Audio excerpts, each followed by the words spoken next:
Over the last year, 18 months, we've talked a lot about trade wars, and we've, to some extent, focused on China. But obviously, there's a great power struggle going on between the United States and Russia, as well as the United States and China. And yet we've tended not to talk about Russia in this whole trade discourse.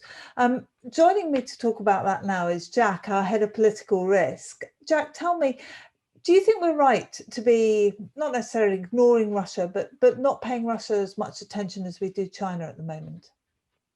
Well, I mean, I think we absolutely should be paying Russia attention. I mean, part of the reason, as you correctly said, that we haven't perhaps focused on Russia as much is because of Donald Trump's administration and this trade war idea. And China's trade matches the US, whereas the Russian trade profile is a little weaker.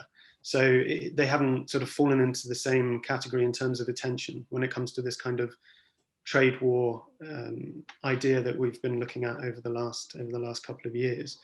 But from a sort of political, foreign policy, and even sort of military perspective, we really should be looking at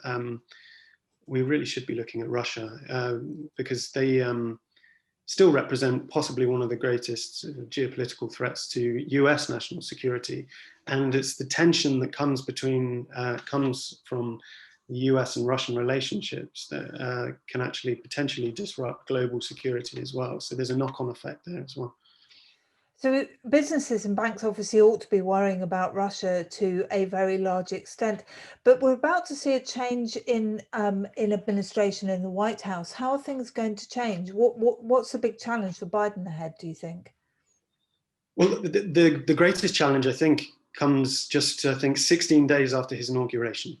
So I'll backtrack slightly. Under Trump's administration, we had we saw the US withdraw from various international treaties, particularly relating to arms control. So Trump withdrew from the so-called Iran nuclear deal, the Joint Comprehensive Plan of Action. He withdrew from the INF Treaty, and there was also a failure to renew the treaty known as New START. So that's the New Strategic Arms Reduction Treaty. And essentially, the Kremlin had actually been quite keen to extend the treaty to the maximum of 5 years, which would have constrained Russian and the US nuclear capabilities until about 2026. But the Trump administration actually suggested a 1-year extension that applied to all nuclear weaponry as opposed to just strategic nuclear weaponry. And the Kremlin rejected that plan. So it kind of fell through. And that's very significant because it's the last safety net for arms control between the US and Russia. And Biden will have 16 days from his inauguration to press ahead to try and renew that treaty, find terms that both Washington and Moscow agree to, which is going to be a really tough challenge. It makes the Brexit challenges look positively easy in comparison. So tell me, Biden actually was elected on a ticket really of domestic policy, wasn't he, to bring the United States back together again? But do you think his first action in the White House is going to be actually a foreign policy action? Do you think it has to be? Well, I'm never keen on thinking of things in such sort of binary terms. So I don't think Biden is going to have his work cut out for him, and it's going to be because of, let's say, Trump's more unconventional presidency. The US has become more and more isolationist, but also very deeply divided domestically as well. So from day one, he's got a lot of, let's say, wounds to heal, both domestically and in terms of foreign policy. So he's going to have to reach out to allies. He's going to have to try and build bridges with partners such as, or rivals, let's say, such as Russia and China, while also balancing the domestic scene. But I would also agree and say that foreign policy, and particularly regarding Russia, is something that he is definitely going to have to prioritize. Biden has track record, of course, because he's older, and a lot of his foreign policy experience was in the early years of the Cold War. So to what extent is that going to inform his decision making now? Is Russia going to become as important as China as strategically?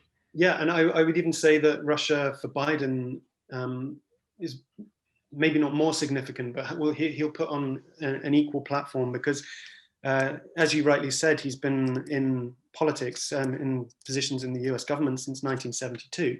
So this is the height of the Cold War. He once famously remarked that he had looked into Putin's eyes and saw a man without a soul.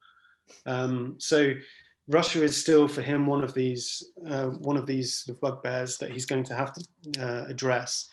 Putin, by the way, took it as a sort of compliment. He said, "We understand each other very well," when Biden had said that he saw a man with no soul. So there's a bit of history there. There's a bit of rivalry. But I mean, Biden, unlike Obama, who hadn't had sort of political experience during the Cold War, obviously, Biden has.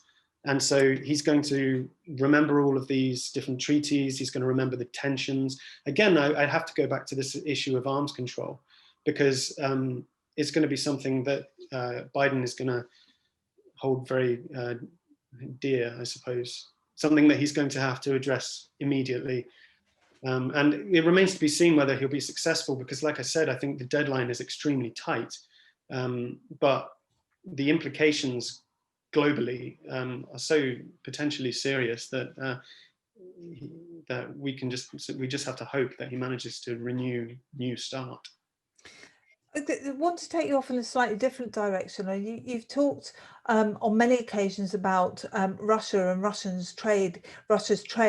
How can we actually measure some of this? I mean, how does Coriolis understand what's going on in Russian politics and Russian trade and Russian military security risks?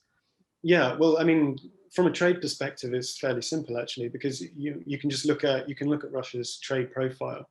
Their largest export partner is actually areas not elsewhere specified, and their second largest export sector is in commodities not elsewhere specified.